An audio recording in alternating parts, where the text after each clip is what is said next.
자, 여러분들, 지금부터 참여하실 게스트분은 바로 해병대 귀신 이야기 시리즈로 유명하신 우리 남평님을 자리에 모시도록 하겠습니다. 네, 여보세요? 남평님 반갑습니다. 예, 안녕하십니까? 남평님, 예. 오늘도 레전드를 찍어주실 예정이시죠? 예. 레전드일지 뭔지 모르겠습니다. 자, 우리 남평님을 자리에 모셨는데, 예. 자, 오늘 들려주실 이야기는 어떤 이야기일까요? 본부중대 보급창고에서 일어났던 이야기인데요. 네. 이제, 사무이님이 제 이야기를 유튜브에 올려주셔서, 함께 복무했던 동기들이나 선임들한테 링크를 공유를 했어요. 오, 예, 그랬더니 막 자신들이 겪은 이야기를 이렇게 알려주더라고요. 네. 근데 이제 근무를 서다가 여자 귀신을 봤다, 남자 귀신을 봤다, 이런 건 되게 많잖아요. 근데 저는 좀 뭐랄까, 귀신에 홀렸다거나, 네. 아니면 많은 사람들이 상식적으로 말이 안 되는 그런 걸 겪었던 사건들이 저는 되게 인상 깊더라고요. 그래서 제가 제보받은 이야기 중에 좀 제일 흥미로웠던 그런 이야기를 좀 들려드릴까 합니다. 네. 네, 얘기하면 되나요? 네, 시작해 주십시오. 네네네. 오늘 이야기는 아주 옛날 저희 대대 본부중대 보급창고에서 일어났던 이야기입니다. 네. 구병사가 이제 병영이 현대화 사업에 들어가면서 기존의 건물들이 막 철거가 되는 시기였어요. 그러면 병사들은 공사가 진행되는 동안 임시 컨테이너에 살면서 고생을 많이 하거든요. 네. 신병사가 완공이 돼야 되니까. 그렇죠. 근데 컨테이너에 살아보신 분들이면 이 여름에는 엄청 뜨겁고 겨울에는 엄청 추운 그런 곳인 걸 아실 거예요. 네. 요즘은 막 단열 컨테이너라고 그걸 조립식 주택으로도 만든다는데 저희가 겪은 컨테이너는 그냥 깡통이었어요. 그러니까 가을에 컨테이너에 들어가서 막 겨울을 맞으니까 엄청 추웠습니다. 그렇죠. 근데 이제 군인들이 건물을 짓지는 못하니까 밖에서 건설사랑 시공사가 들어와서 신병사를 지었거든요. 네. 그러면 간혹 아저씨들이 이 부대 출신이거나 혹은 부대의 역사를 아시는 분이 오시기도 해요. 오. 그러니까 진짜 부대 출신 선배님일 경우도 있는 거죠. 네. 그럼 막 옛날 이야기를 막 이것저것 해주세요. 그렇게 오시면 몇 끼야? 뭐 이런 하나요? 근데 아저씨들이 그걸 병들이랑 원래 접촉을 하는 게 안 돼요. 아. 그렇잖아요. 이제 시공할 때 그 현장의 특성상 군인들한테 어떻게 하면 안 된다 이런 거 다 규정을 받잖아요. 네. 그러니까 아저씨들도 아는 체 하고 싶은데 못하는 경우가 많죠. 근데 이제 막 병들 몇몇 있을 때는 같이 얘기도 하고 막 그러거든요. 네. 요번에 오신 아저씨는 막 예전에 저기가 CC 구역이었는데 탄약고로 바뀌었네. AOR 구역이 막 FOB로 바뀌었네. 막 이런 얘기를 하는 거 보면 진짜 여기를 아는 분이시거든요. 네. 그래서 막 저희가 모르는 이야기를 이렇게 들려주시는데 이 기사님들 그리고 또 공사 인부님들 말을 그냥 듣고 지나가면 더 이상 이야기는 나오지가 않는 거예요. 근데 종종 병사들이 이제 관심을 갖고 대답을 합니다. 네. 혹시 선배님이십니까? 필승 980기 무모쌈입니다. 막 그러면 선배님들이 입이 터져요. 그때 이제 본부중대에서는 그 포크레인 기사님 분이셨는데 저희 부대의 출신 선배님이신 거예요. 오. 입에 담배 하나 물고 내려오셔서는 막 저희한테 고생한다고 그러시는 거예요. 네. 저희도 답했죠. 감사합니다. 저희보다 진짜 한참 선배님이십니다. 본부중대 출신인지 알고 싶습니다. 그럼 굴삭기 일하면서 종종 군부대 공사 들어오는데 어쩌다 보니 여기도 이렇게 돼서 되게 반갑다. 그러니까 이제 선배님이 막 다찌방에서 간식을 꺼내서 막 병사들한테 나눠줬어요. 근데 진짜 예전에는요, 진짜 높은 기수 선배님이 오시면 그 부대의 병 일수가 나가서 경례 드리고 인사드리는 문화가 있었어요. 그게 공사 인부로 오시던 아니면 부대 납품하러 오시는 분이든. 근데 일수선임은 좀 어색하고 귀찮고 막 그래서 이런 걸 별로 안 좋아하거든요. 그걸 아시는지 기사님이 그냥 같이 담배를 함께 태우면서 간단하게 이야기 나누자고 하시더라고요. 네. 그러면서 이런저런 이야기를 꺼냈는데 갑자기 본부중대 보급창고를 물어보시는 거예요. 네. 보창은 그대로인가 몰라? 너희들 거기서 별일 없었어? 막 이렇게 물어보시는 거예요. 음. 그래서 저희가 이제 손으로 보급창고를 가리키면서 저기서 보급을 받아본 적은 없다. 쓰레기만 있다. 건빵이나 라면도 유통기한 지난 거 있고 막 쓰레기다 쓰레기 막 그랬어요. 네. 그때 아저씨가 바뀐 모양이네. 옛날에는 보창이 저기 밑에 보급창고가 저기 밑에 수송반 옆에 붙어 있었다고. 음. 진짜 보창에서 재밌는 일 많았는데 하면서 혼자 껄껄껄 웃어요. 그렇게 그 정도만 이야기를 듣고 이제 과업 때문에 헤어졌습니다. 네. 다다음 날인가 이제 포크레인 기사 선배님과 다시 만날 수 있어서 이야기가 더 듣게 됐어요. 네. 옛날 보급창고 건물을 확인하고 온 한 해병이 말했어요. 선배님 말씀 듣고 과거 보급창고 가봤다. 진짜 수소방관 옆에 오래된 건물이 있는데 뭐 폐쇄된 지 오래여서 들어가 본 해병은 아무도 없는 것 같다. 음. 이렇게 얘기했어요. 그러니까 이제 기사님이 말씀을 해주시는 거예요. 자신은 1990년대 해병대 이사단 전투병으로 근무를 했다고 합니다. 음. 근데 그 당시에는 영내와 영외 구분이 정말 지금 우리가 보는 울타리나 펜스로 정확하게 구분되지 않은 곳이 많았다고 해요. 어. 뭐 제가 근무했을 때는 위병소 외의 모든 구역이 막 펜스로 구역화되어 있었거든요. 네. 막 철조망도 있고 다 구역화되어 있었어요.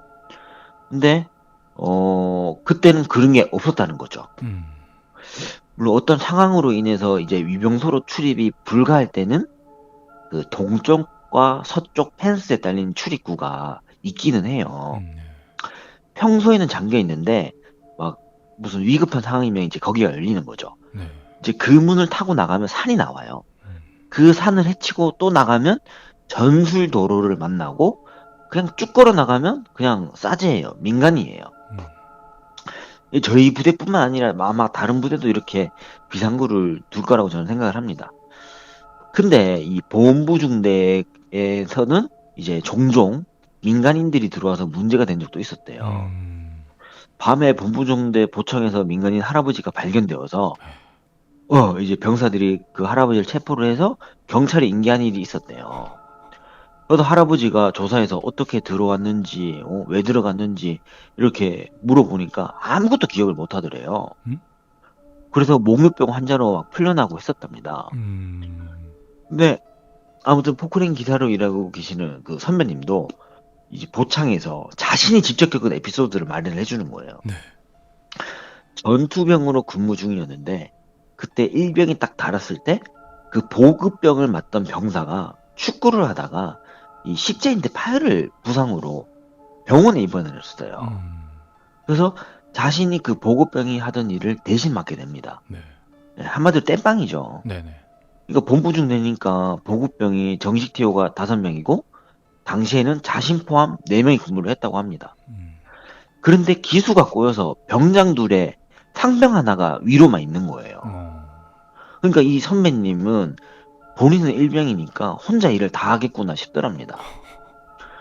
그래서 사단으로부터 부대 운영에 필요한 각종 보급을 받으면 그걸 다 챙겨서 창고에 적재하고 보급일지 쓰고 현황 대장 쓰고 뭐또 기존 물품 세보급 결제서를 올려야 되고 해야 되는 일이 많거든요. 네. 식량, 피복, 장비, 소모품, 이출고 수량을 다 일일이 챙겨야 되니까. 아. 아무튼 이게 이 모양새가 보니까 병장 둘이 알아서 해라 하고 가면 이 상병이랑 일병이 남는 거예요. 음. 그러면 상병은 말로 일해요. 말로 일해요. 네. 일병은 혼자서 일을 막 좆빠지게 하는 겁니다. 예. 그런데 짜증나는 건 네. 이 매번 보급 관리대장이 개판인 거예요. 그 관리대장도 여러 가지가 있잖아요. 네. 옛날부터 내려온 것도 있고 아무리 머리가 빠가여도 그렇지 이 입출고 기록 일지를 살펴서 오늘의 재고를 관리하는 거잖아요. 네. 이미 과거부터 꼬여 있는 거예요. 아. 그러다가 또 어떤 페이지는 그냥 일자가 삭제돼 있어. 그러니까 리셋을 그렇게 자꾸 시킨 게 보이는 거예요. 이게 한두 개면 모르겠는데 그런 게 너무 많으니까 좀 이상하게 생각이 들었답니다. 네. 근데 뭐 과거부터 지금까지 안 맞을 수도 있죠. 사람이 하는 일이니까. 네. 근데 이 수량의 오차라든지 그런 갭이 너무 많이 나니까 음. 아 이거 이상하다 이렇게 여기고 있는데 저희 부대에서는 그 분기별로 보급 갱신을 했거든요. 네.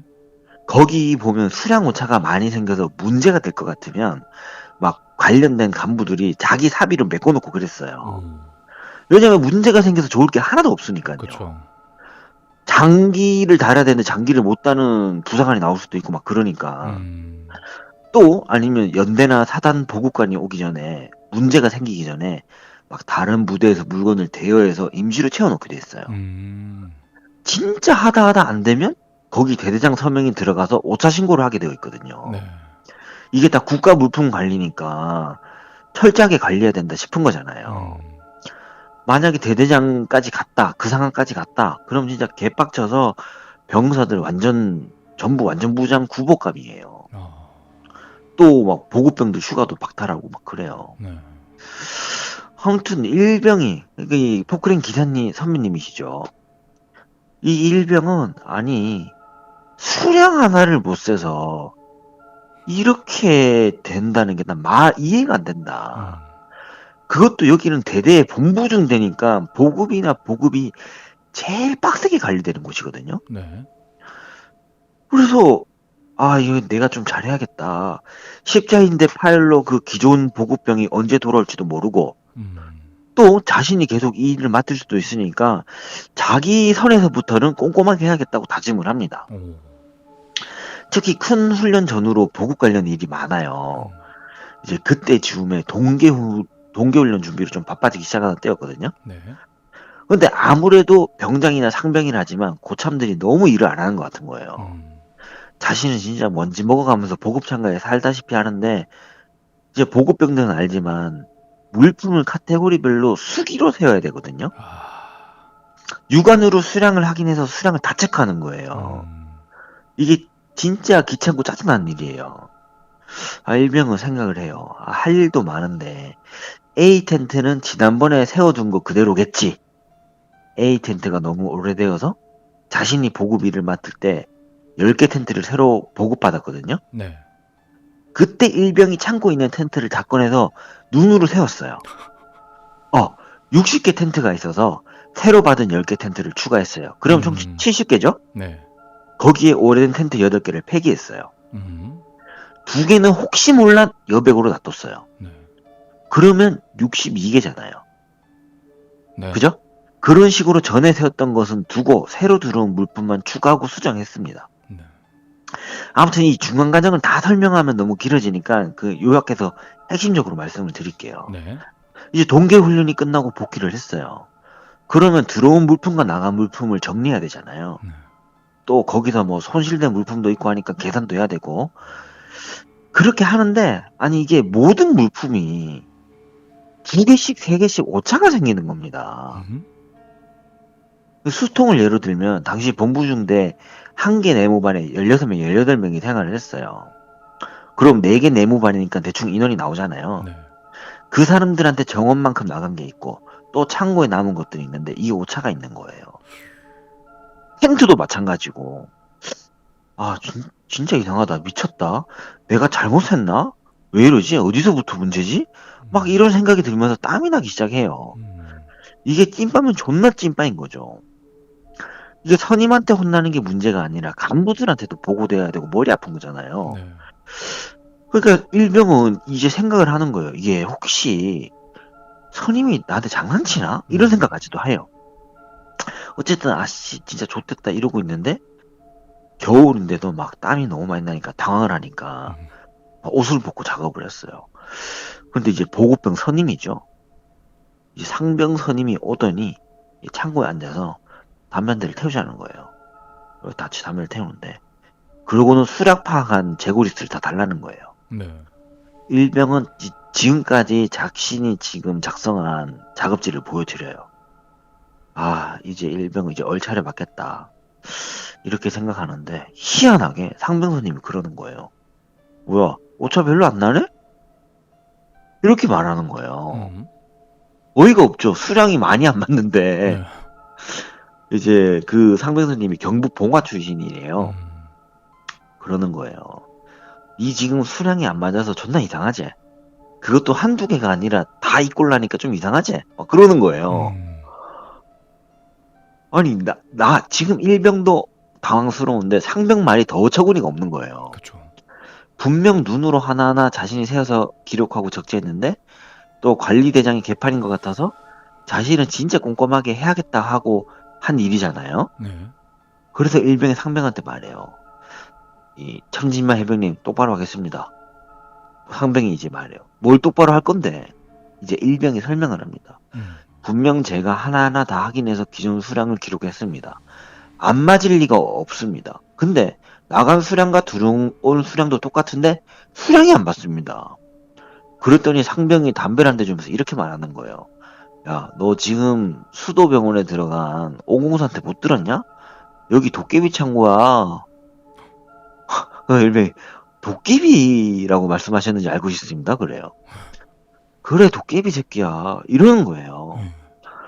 그러다가 이제 병장 선임들이 와요. 보급 병장 선임들도 와서 기록지를 보더니 야, 어떻게 이번엔 오차가 별로 안 난다 그러는 거예요. 음. 상병 선임처럼. 야, 이게 무슨 일인고 하니 이 상병 말로는 여기 본부중대 보급창고 낮이나 밤이나 여름이나 겨울이나 여기는 진짜 보급병들의 지옥이었대요. 오. 왜냐면 일이 안 맞으니까. 그쵸. 그래서 누가 긴바이 치나 싶어서 그 잠금 장치도 달고 안전 장치도 이중으로 하고 또 물품마다 진짜 표식을 해서 뭐가 없어졌는지도 확인하고 그랬대요. 음. 그러니까 뭐 완전 무장 그 군장이 만약 60개다. 그러면 1번부터 60이라는 표식을 해두는 거죠. 네. 그럼 없어진 게 뭔지 아니까. 그쵸. 그렇게 했는데도 안 맞다라는 거예요. 그래서 이게 보통 일이 아니잖아요. 음. 그래서 옛날에 하루는 보급병들이 너무 억울해하니까 사관, 부사관, 병들이 진짜 이 문제를 한번 뿌리 뽑아보자 계획을 세웠대요. 무슨 또라이들도 아니고 물건을 못 쓴다고 훅가시를 맨날 당하니까 병들이 진짜 억울하다고 정색하면서 얘기를 한 거예요. 진짜 이번에 문제가 생겼을 때 병들 책임이면 병장이 영창에 가도 좋으니까 진짜 진지하게 같이 확인해 달라고. 그래서 주임원사 기회까지 이게 들어가요. 그래서 부사관 선에서 이거 한번 파보자 이렇게 된 거죠. 그래서 주임원사가 화사관 2명을 보급 업무에 포함을 시켜요. 그래서 같이 가업을 시켜요. 네. 모든 물품을 세서 관리도장에 각자 지장을 찍게 했어요. 내가 60개로 세웠다? 그럼 60개 찍는 거예요. 나는 저들끼리는 60개 세웠는데 나는 58개다. 그럼 58개로 찍는 거예요. 근데 다 같은 날 동시에 이걸 해니까 하나도 틀림없이 똑같은 수량이 나왔어요. 네.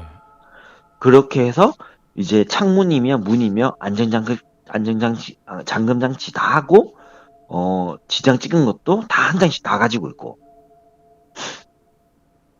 그렇게 하니까 수량이 틀릴 수가 없잖아요. 네. 이제 병들은 좋았어요. 왜? 하사관이 같이 와서 해주니까 문제가 생겨도 화사관들이 증인을 서줄 거 아니에요. 그쵸. 자신들은 결백을 말할 수 있으니까요. 그리고 다다음 날에 가서 보급창고를 열어서 똑같이 세웠어요. 수통이 본부중 내니까 많아요. 수통이 120개 넘게가 있었거든요. 그 수통을 다 꺼내서 세웠어요. 10개 묶음씩 해서 땅바닥에 다 내려놨어요. 122개. 오케이. 저번에 센 거랑 맞아요. 화사관들은 눈치가 그럼 그렇지 미친 새끼들이 진짜 어이구 병신들은 이런 눈치예요. 그리고 다른 물품도 세워요. 침낭 여분 16개. 오케이 수량 맞아요. 화사관들이 그러는 거예요. 잘 맞네.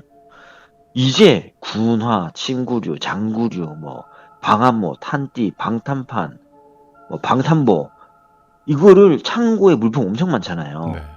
또 하나하나 다시 세웠어요. 이게 중간중간 하나씩 비는 거예요. 방탄복을 병이 98개로 썼어요. 근데 그저께는 99개였거든요. 이번에 병이 다시 세워도 그 옆에 있는 병이 세워도 98개예요. 옆에 있던 하사관이 야, 씨, 똑바로 안 돼 하면서 그거를 또 하나씩 다시 다 세웠어요. 98개예요. 뭔가 좀 이상한 거예요, 이게. 네. 그래서 하사관이 거기 짬이 더 높은 하사관이 그래요. 야, 이거 뭐냐? 어제 여기 있던 6명이 다 같이 된 거 아니냐? 어제 99개로 다 파악하고 주장 찍었잖아. 이런 식으로 또 오차가 생기니까 이제 좀 뭔가 이상하다 싶으니까 오늘 생각해서 또 일단 기록을 해둬요. 네. 이제 너무 이야기가 길어지는데 아무튼 진짜 내일도 해보고 수량 안 맞으면 우리는 여기 창고에서 일주일간 잔다. 왜냐면 지금 이 하사관들은 더 어처구니가 없는 거예요. 대대장이랑 뭐 주임원사한테 보고하기 전에 확실하게 해야 되니까 지금 오히려 하사들이 발등에 불이 떨어진 거예요. 진짜 다시 물건을 또 개수하기로 해요. 일단 이 오래된 창고에 누가 못 들어오게 문은 역시나 시건장치하고 그리고 창문에는 실을 달았어요. 그 당시 창문이 그 뭐라고 하죠 그거 미석이 창이라고 하나? 좌우로 이렇게 손으로 밀어서 여는 나무 문 있잖아요. 네네네. 미석이 창이라고 하나? 아무튼 그 창에 창문을 개방하면 그 실이 받은 듯이 끊어지게 이렇게 장치를 해뒀어요. 그러니까 옆으로 열든 뭐 왼쪽으로 열든 오른쪽으로 열든 실이 끊어지는 거예요. 그리고 보급 창고 옆에 그 수송반이라고 있잖아요. 네. 혹시 모르니까 수송병들한테도 신신당부를 했죠. 여기 보급 창고 건드리거나 주변에 오면 다 죽여버리겠다고. 괜히 수송병들한테 거의 하프라는 느낌이에요. 네. 드디어 다음 날입니다. 창고를 열어서 누가 침입했는지 확인을 해봤어요. 아무 이상이 없어요. 이제 또 물건을 개수합니다. 근데 이게 또 웃긴 게 이번엔 또 애초에 처음에 기록한 수량으로 나오는 거예요. 처음에 하사관들이랑 병들이랑 최초에 같이 수량을 체크한 물량으로 이게 개수가 되는 거예요. 다시 플러스가 된 겁니까? 그렇죠. 와. 플러스 된 것도 있고 마이너스 된 것도 있고. 어쨌든 중요한 거는 그 중간에 있는 날 틀려서가 또 이상하다 싶었는데 오늘 다시 세보니까 최초의 거랑 똑같은 거예요 이게. 야, 그제서야 하사관들이 병들이랑 진작에 이야기를 나눠요. 네. 야, 여기 미쳤는데? 여기 진짜 돌았는데? 이거 아니야. 이거 아니야. 이제 병들이 막 기다렸다는 듯이 막 하소연을 해요. 아, 반장님, 제가 말했지 않습니까? 수량을 똑바로 세워도 맨날 안 맞다고요. 또 이제 막 병장선님 그래요. 진짜 저 더 이상은 이거 못하겠습니다. 여기 있다가 저 미쳐버리겠습니다. 막 그래요. 그날 개수한 내용을 또 기록했죠. 그 당시에 이거 도저히 안 되겠다 싶은 거예요. 그래서 우리 밤에 여기서 근무를 서자 이래 된 거예요. 네. 그래서 하사관 한 명이랑 3명 하나가 창고에서 자고 그리고 한 이제 새벽 3, 4시쯤에 또 2명이 오기로 이렇게 근무를 섞기로 했어요. 네. 이제 화장실을 써야 되니까 출입문은 잠그지 않고 잠에 들어요. 네. 아무래도 창고니까 뭔가 싸늘하잖아요. 그렇죠. 그 창고가 한 40평쯤 되는데 이제 하사랑 상병이 그 창고 중간에 침낭을 깔았습니다. 그리고 창고 중간에는 약간 격벽이 서 있어서 공간이 분리된 느낌이 들거든요. 그럼 출입문에서 가까운 그 적재함에는 일반 부품들이 많이 있고 안쪽에 이제 구종 장구들이 있었어요.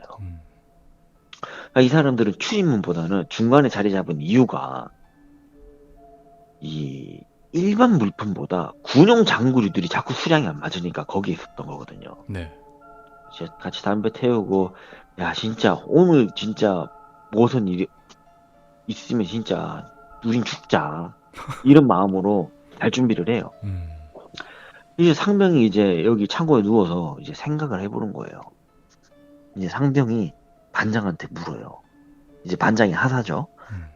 반장님, 우리가 오늘 경기근부를 섰는데도 내일 물건이 안 맞으면 어떡합니까? 그러니까 반장이 이렇게 말해요. 여기 미친 곳이라고 보고해야지 뭐 어쩔 수 있냐?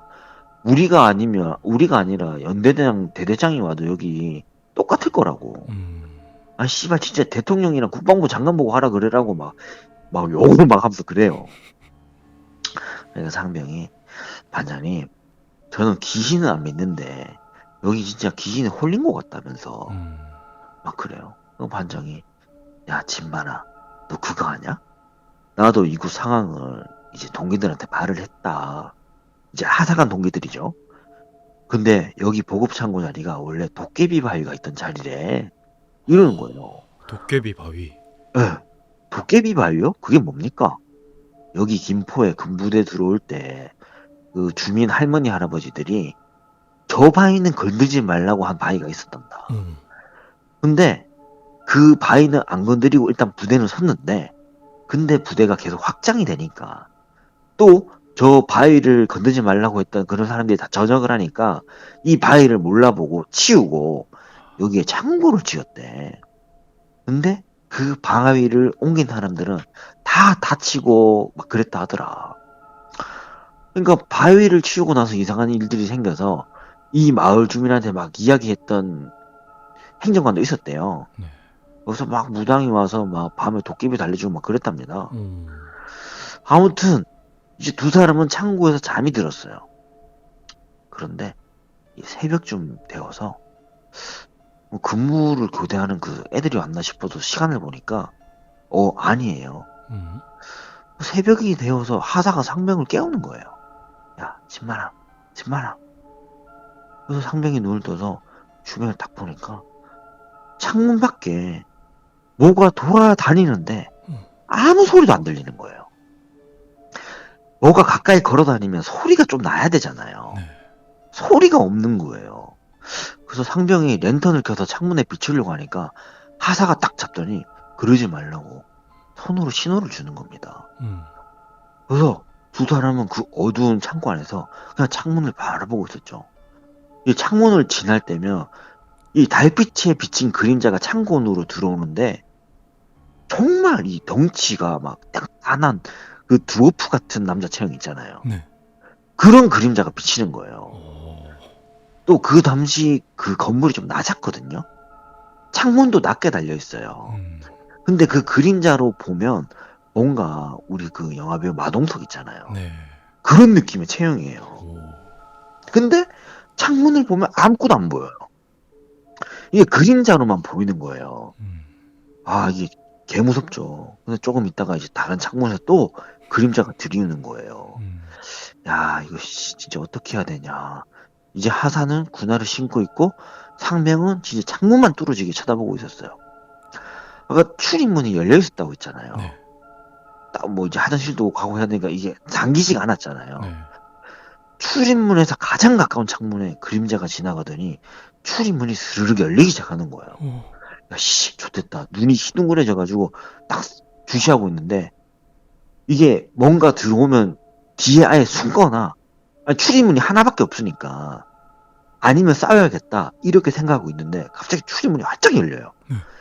그러고는 눈 깜짝할 새에 그 천하대장부 지하여 장군 아시나요? 왜 마을 앞에 소떼랑 같이 나무 정승이랑 같이 서 있는 거 있잖아요. 네네. 막 무슨 나무 한자로 막 천하대장부라고 네네. 적힌 거. 그 적힌 나무 정승이 출입문 옆 벽에 딱 기대서 있는 거예요. 응? 두 눈을 뜨고 동시에 그걸 본 겁니다.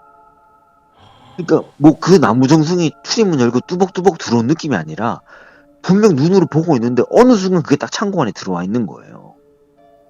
그게 왜 나무 정승이 좀 웃고 있잖아요. 이렇게 입이. 네. 완전 오싹한 거예요. 와. 이러면서 막 둘이 미친 듯이 빠져나왔어요. 그래서 다음 날에 반장이랑 상병이 자신이 겪은 얘기를 다 얘기해요. 보급병들한테. 야, 도깨비가 장난을 치는 거였다.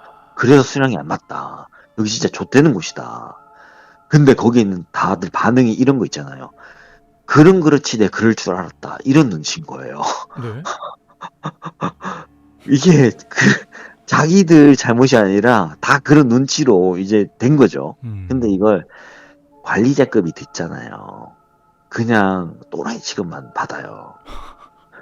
그런데도 병들은 하사관이 같이 증언해 줄 거라고 기대를 한 거죠. 근데 이제 하사도 공식적으로는 뭐 따로는 어떻게 말한지 모르겠지만 공식적으로는 말을 안 했대요. 아.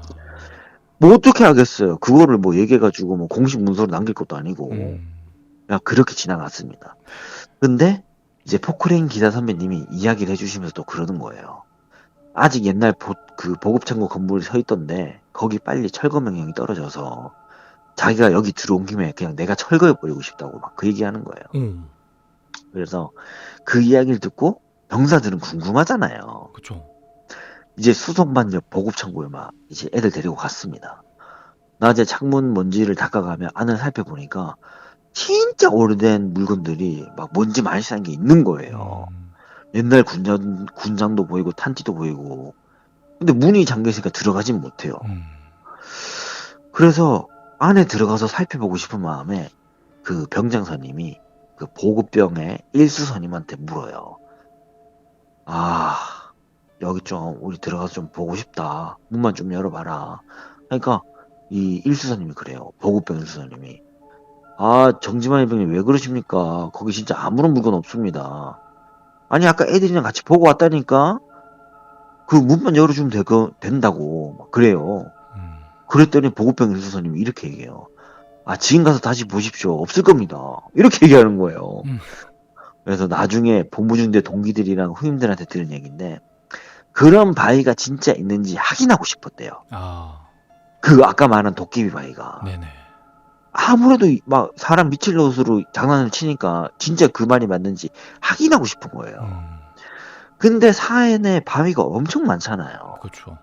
뭐, 그렇게해서 뭐 도깨비 바위인지 아닌지 어떻게 알아요? 그래도 일단 알고 싶으니까 그 보급창고 옆에 약간 계곡은 아니고 구렁 같은 곳? 우프 파여진 곳 있잖아요. 네. 비 많이 오면 거기에 물기는 흐를 수 있는데 계곡은 아닌 그런 곳. 그 움푹하게 파인 땅이 있는데 거길 살펴봤어요.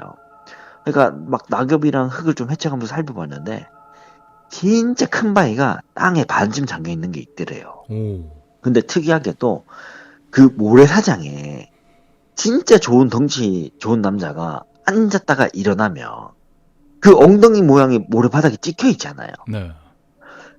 바위 위에 그런 자국이 있더래요. 누가 앉았다 일어난 것처럼 엉덩이 자국이 그려진 바위가 있더라는 거예요. 그래서 그 포크레인 기사 선배님이 그 보급창고에 자기가 철거하고 싶다고 했는데 결국 철거는 못하고 나가셨대요. 이야. 네. 그랬습니다. 와, 그럼 바위에 그 엉덩이 자국으로 움푹 이렇게. 진짜 엉덩이 크고 막 덩치 큰 남자들 이렇게 앉으면 뭐 씨름 선수들 생각하면 될 거예요. 네. 그 앞에 이제 다리 자국도 조금 있고 막 그런 바위가 있더래요. 와. 아, 진짜 기묘하네요. 아, 저는 이런 게 제일 무섭더라고요. 자, 그러면 남평님은 혹시 그 바위는 본 적 없습니까? 아, 저는 본 적 없고 아, 이건 제 동기가 해준 말이에요. 그럼 동기분은 보셨네요. 봤죠? 와, 아직 있을까요? 아, 제가 가보진 않아가지고 있을 수도 있잖아요. 그러면 한번 가보고 싶네요. 아, 궁금하다. 아, 그 사진이 네. 정말 절실하게 보고 싶네요. 진짜. 네. 그래서 지금 이제 휴대폰을 반입할 수가 있잖아요. 네. 그런 것도 찍어서 이렇게 있으면 좋을 것 같아요. 혹시 가능하신 우리 해병님 계시면 그 바위 살짝쿵 찍어가지고 보내주시면 제가 맛있는 거 사드리도록 하겠습니다. 알겠습니다. 정말 빠져들어서 정말 재밌게 잘 들었습니다. 우리 남평님 역시 클래스. 별 말씀 감사합니다. 자, 우리 남평님 또 다음 이야기로 또 참여 부탁드릴게요. 예, 알겠습니다. 네, 우리 남평님. 자, 책 홍보 시간 잠깐 드리겠습니다. 네? 자, 여러분, 우리 그 남평님이 제가 몰랐는데 작가님이세요. 네, 그래서 간단하게 그 책 소개 시간 라이브로 잠깐 부탁드릴게요. 예, 저는 그 20살 때부터 계속 일기를 써왔거든요. 네. 그래서 뭐 직장 생활하고 또 신기한 일 겪은 것도 적고 뭐 워킹 홀리데이 가서 네. 이제 외국인들 같이 일한 것도 적고, 저는 앞으로 이제 죽을 때까지 일기를 쓸 건데, 예, 그런 일기를 또 이제 책으로 내고 있어요. 네네. 예, 지금까지는 1권이 나갔는데, 네. 예, 그냥 뭐, 예, 책 제목은 이제 우리나라 교육 이념이에요. 그 홍익인간 일기 1이라고, 예, 그냥 그 널리 이롭게 하는 사람이 되고 싶어서 저는, 예, 예, 그렇게 일기를 묶은 책을 이렇게 냈는데, 이렇게 뭐 소개할 수 있게 해주셔서 감사합니다. 네. 아, 우리 또 남평님께서 홍익인간, 널리 사람을 이롭게 한다. 그 정신을 또 이어받아서 널리 괴담으로 우리 시청자분들을 이롭게 만들어 주시네요.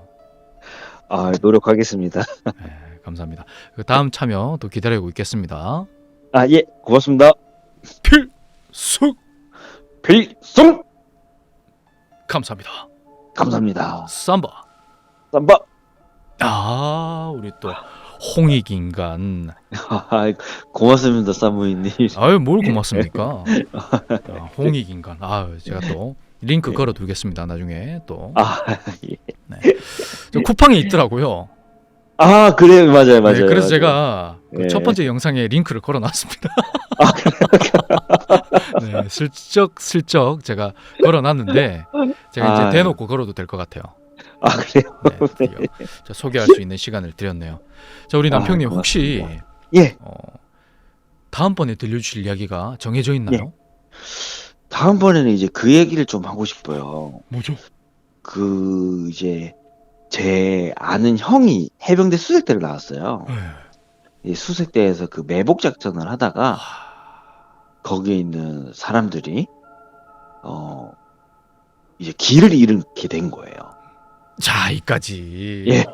자, 길을 잃어서 예. 뭐 그대로 돌아갔다 그런 이야기는 아니잖아요, 그죠? 아유, 아니죠. 예, 예. 길을 잃었는데 뭐 팀에 펴고 뭐 이렇게 찾아가지고 무사히 돌아갔다 뭐 이런 건 아니죠, 그죠? 아니죠, 아니죠. 네. 예. 음. 그 태백산맥 이런 쪽에는, 아, 이까지. 예. 자, 조금만 더. 그 태백산맥 이런 데서 길 잃어버리면 산 안에서 네.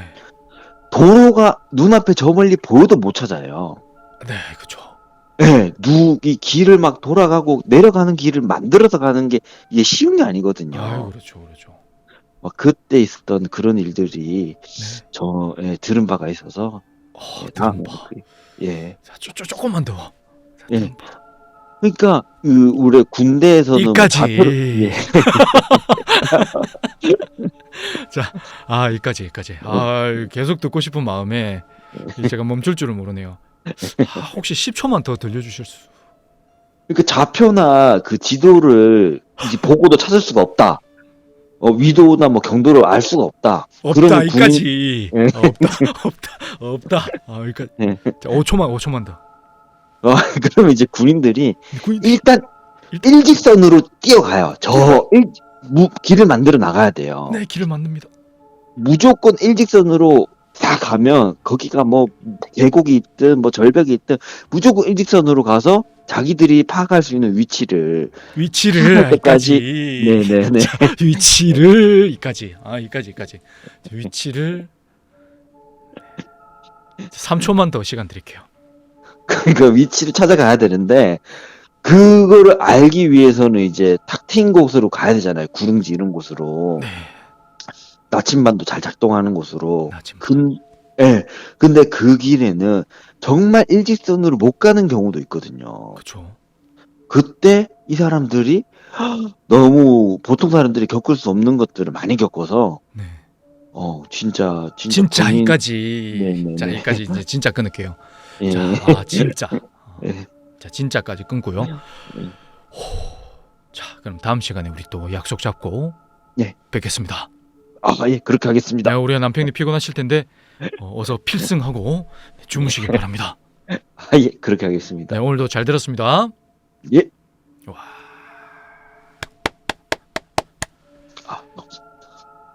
들어가십시오. 예, 들어가십시오. 카톡 드릴게요, 내일. 예, 감사합니다. 감사합니다. 예. 네.